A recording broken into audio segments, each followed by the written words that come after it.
Quand la femme de Potiphar a accusé Joseph de tentative de viol, Joseph a dit, mais Dieu, tu m'as oublié. Dieu dit, je suis en train de faire une œuvre que tu ne sais pas. Je te fais avancer par un problème que j'écris dans le problème de ta vie.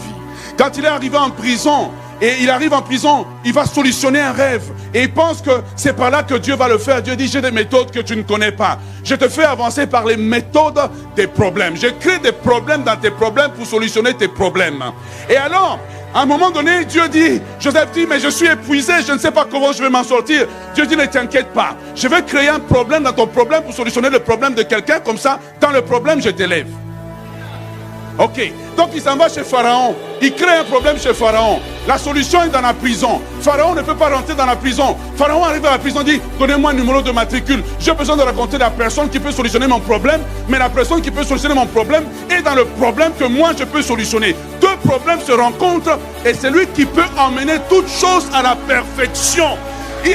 Il a des méthodes que l'œil humain ne peut pas voir. Il a des façons de faire que je ne peux pas calculer. Il y a des calculs des hommes, mais il y a les calculs de Dieu. Il y a les méthodes des hommes, mais il y a les méthodes de Dieu. Ce que tu appelles un problème, Dieu l'appelle un escalier. Ce que tu appelles un problème, Dieu l'appelle un ascenseur. Ce que tu appelles un problème, Dieu l'appelle une porte. Ce que tu appelles un problème, ce que tu appelles une prison, Dieu l'appelle la porte de sortie.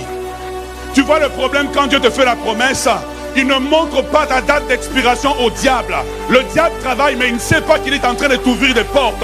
Tes ennemis travaillent, mais ils ne savent pas qu'ils sont en train de t'ouvrir des portes. Tes ennemis travaillent, mais ils ne savent pas qu'en réalité, ils sont en train de t'ouvrir des portes. Tu n'as pas encore expiré. Tu n'es pas encore fini. Tu n'es pas encore usé. Tu n'es pas encore fatigué. Tu n'es pas encore fatigué. Dieu n'a pas encore dit le dernier mot sur la citadelle. Dieu n'a pas encore dit le dernier mot sur ta vie. Dieu n'a pas encore dit le dernier mot sur tes circonstances.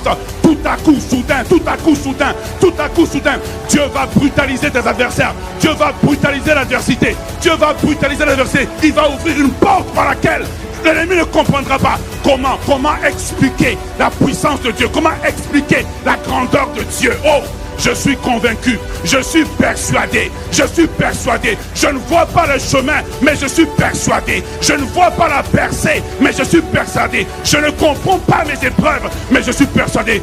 Tu sais pourquoi je suis persuadé? Parce que derrière moi, il y a celui, l'Éternel des armées, l'Éternel puissant dans les combats, le vaillant héros, le lion de la tribu de Juda. Oh,